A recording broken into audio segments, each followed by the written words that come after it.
बोल जयकारा बोल मेरे श्री गुरु महाराज की जय। श्री अमर ज्योति दर्शन ग्रंथ अनन्य भक्ति चौथे।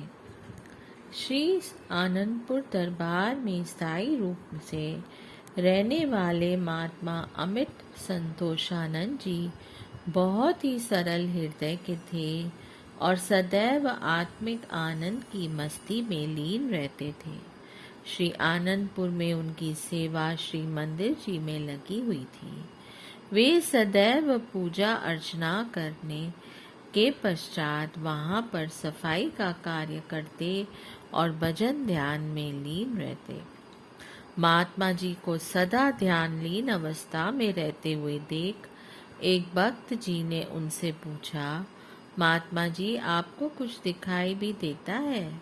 अभी अंदर प्रकाश को भी देखा है, कभी अंदर प्रकाश को भी देखा है कि ऐसे ही सारी जिंदगी गुजार रहे हो?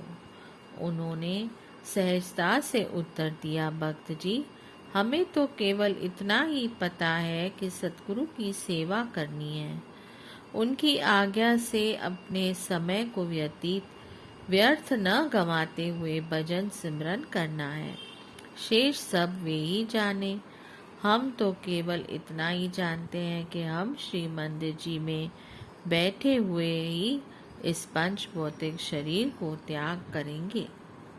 वह भक्त मन में विचार करने लगा कि क्या सचमुच इनके अंदर इतनी भक्ति भरी हुई है जो इन्हें अभी से ही पता चल गया है कि ये श्री मंदिर में बैठे बैठे ही परलोक गमन करेंगे।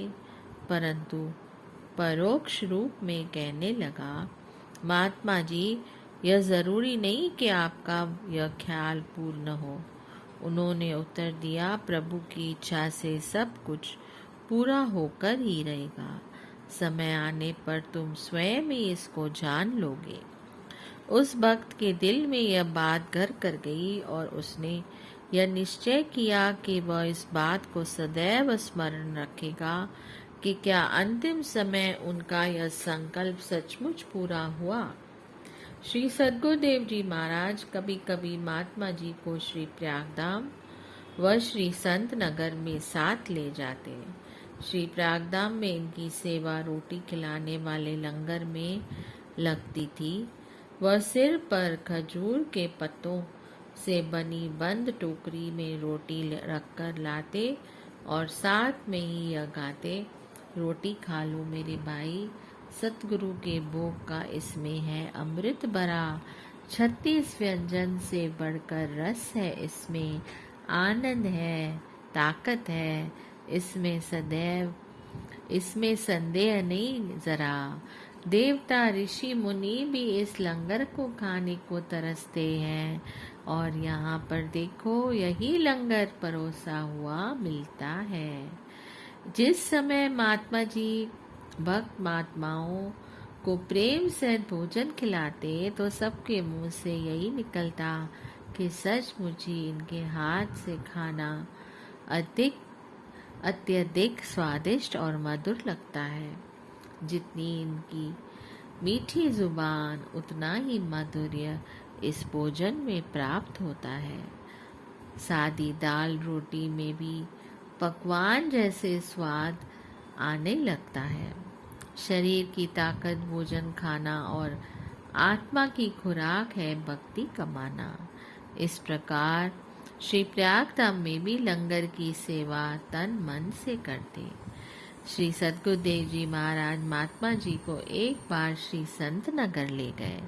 श्री संत नगर में भी इनकी सेवा खिलाने वाले लंगर में थी। हित चित से सेवा करते हुए ये श्री मंदिर में श्री आरती पूजा के लिए गए। इनकी उच्च भावना और दृढ़ संकल्प से इनका लक्ष्य पूरा संपूर्ण हुआ। श्री आरती और विनती करने के पश्चात महात्मा जी ने दंडवत वंदना की। हुक्मनामा पाकर खड़े हुए तो श्री परमहंसों के दिव्य स्वरूपों का श्री दर्शन ध्यान करते हुए सामने की ओर वाले जंगलों को पकड़कर चौकड़ी लगाकर बैठ गए। एकदम सबका ध्यान उस तरफ चला गया कि अभी तो महात्मा जी खड़े हुए थे और इतना जल्दी ध्यान में लीन होकर शरीर को त्याग दिया। श्री आरती की समाप्ति पर श्री प्रभु जी ने फरमाया कि महात्मा जी पहले ही ध्यान में मग्न रहते थे और अब यह आत्म ज्योति परमात्मा में एक रूप हो गई है। सब शरणागत गुरुमुखों के दिल में एक ही भावना तरंगित हुई कि हे प्रभु, हमारी भी श्री चरणों में ऐसे ही तोड़ निभा देना। श्री संत नगर से कुछ गुरुमुख श्री दर्शन करके श्री आनंदपुर में आए और उन्होंने जब बताया कि वह महात्मा जी शरीर छोड़ गए हैं तो श्री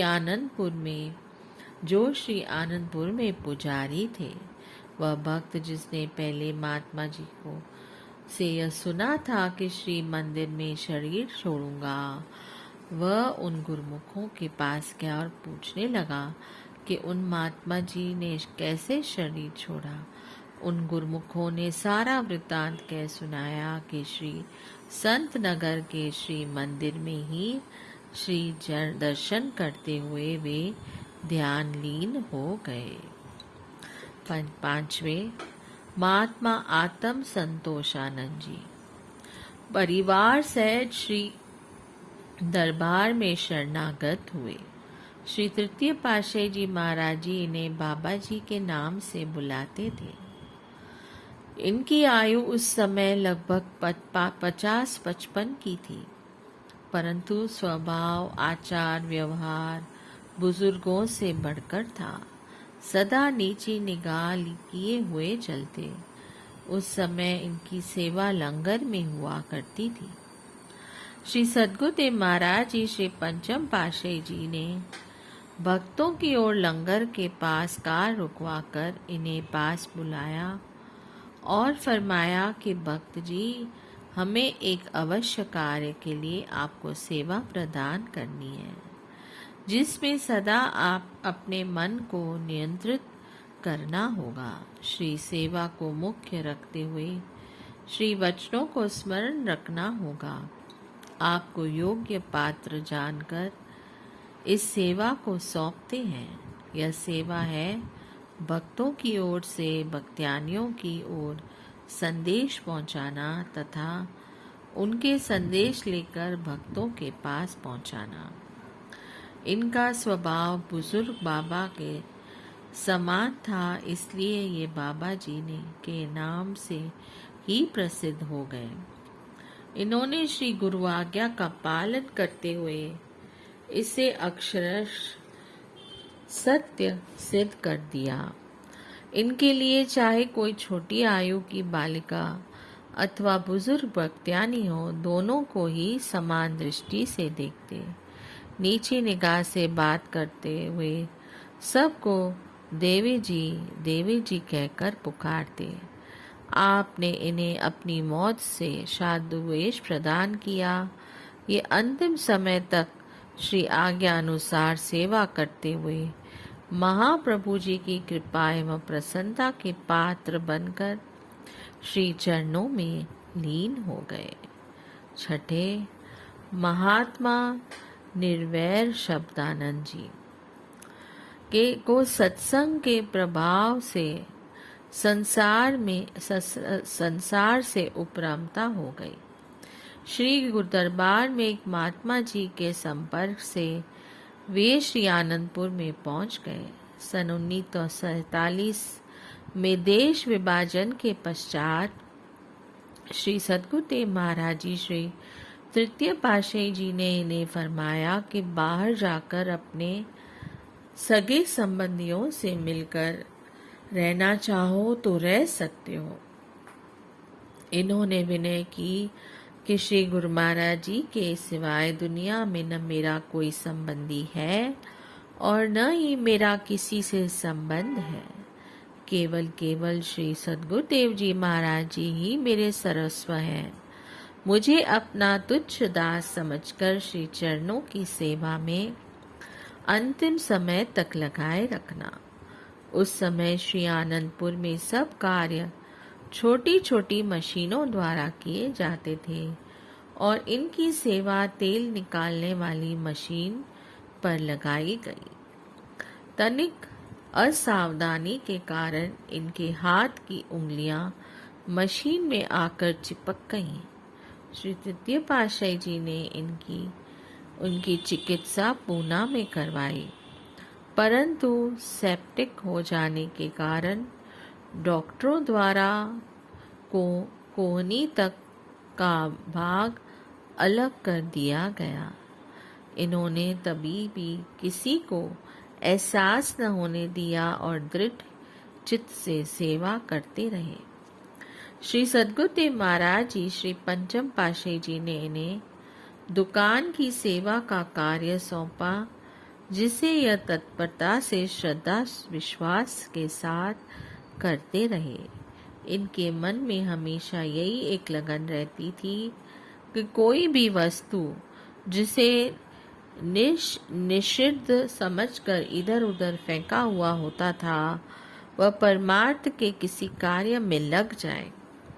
जब बिंडे में गेहूं भरने की सेवा लगी तो रास्ते में पड़ी हुई फटी हुई बोरियां उठाकर पानी की टांची में भिगोने के लिए रख देते।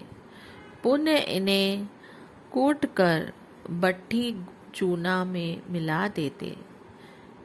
उस समय सीमेंट की जगह बिल्डिंगों में इसी का प्रयोग किया जाता। इधर उधर कागज अथवा लकड़ी के टुकड़े देखते तो उन्हें उठाकर आग जलाने के लिए लंगर में पहुंचा देते।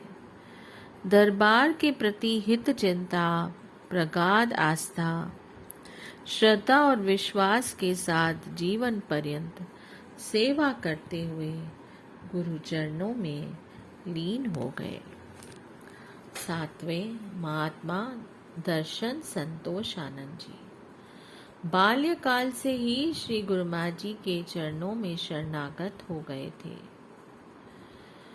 जब वे कुछ बड़े हुए तो उनकी सेवा मशीनरी डिपार्टमेंट में लगा दी गई। श्री प्रभु जी की अपार कृपा से वे इस कार्य में इतने निपुण हो गए कि श्री आनंदपुर के सभी वाहनों एवं विभिन्न विभागों में लगी मशीनों में जब भी कोई खराबी आती तो उसे ठीक करने के लिए इन्हें ही बुलाया जाता।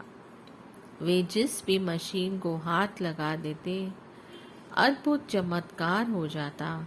खराब से खराब मशीन जिसे कोई मैकेनिक ठीक न कर पाता, इनके हाथ लगते ही कार्य करना आरंभ कर देती। बहुत समय पहले की बात है, एक बार ये सेवा कार्य के लिए ग्वालियर गए। वहाँ का कार्य पूरा करके वापस आ रहे थे तो देहरदा के मार्ग में पुल के आगे एक कार खड़ी देखी।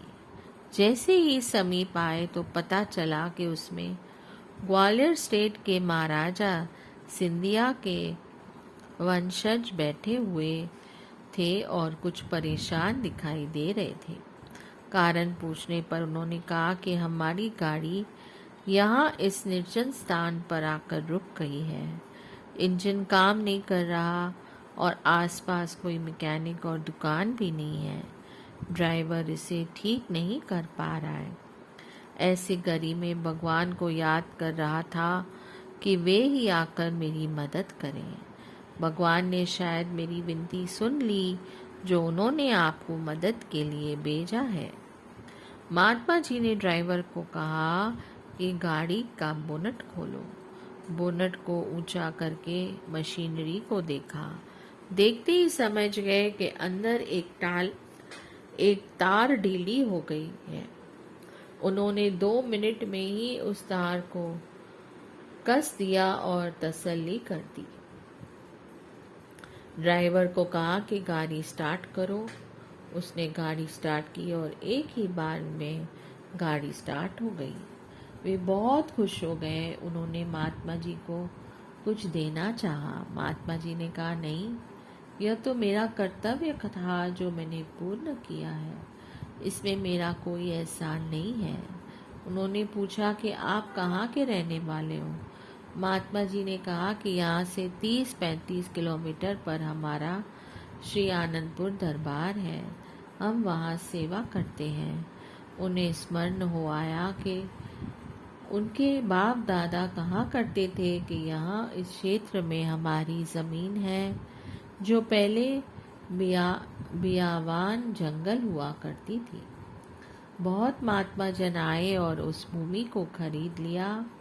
कुछ महात्मा जन आए, उस भूमि को खरीद लिया और जार जंकार से भरी हुई भूमि को आबाद करने में जुट गए। अपने कठिन परिश्रम द्वारा उन्होंने थोड़ी ही दिनों में इस धरती की काया पलट दी। इस विषय में जब उन्होंने कुछ पूछताछ करनी चाहिए तो महात्मा जी ने बताया कि अब तो वहाँ बहुत बड़ा आश्रम बन गया है।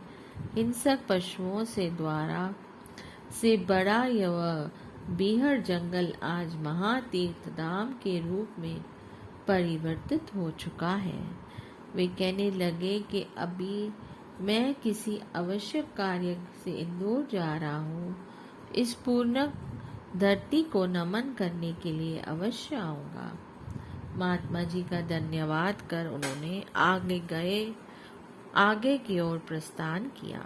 महात्मा जी अंतिम समय तक भक्ति भाव से श्री दरबार की सेवा में संलग्न रहे। बोलिए जयकारा, बोल मेरे श्री गुरु महाराज की जय। जय सच्चिदानंद।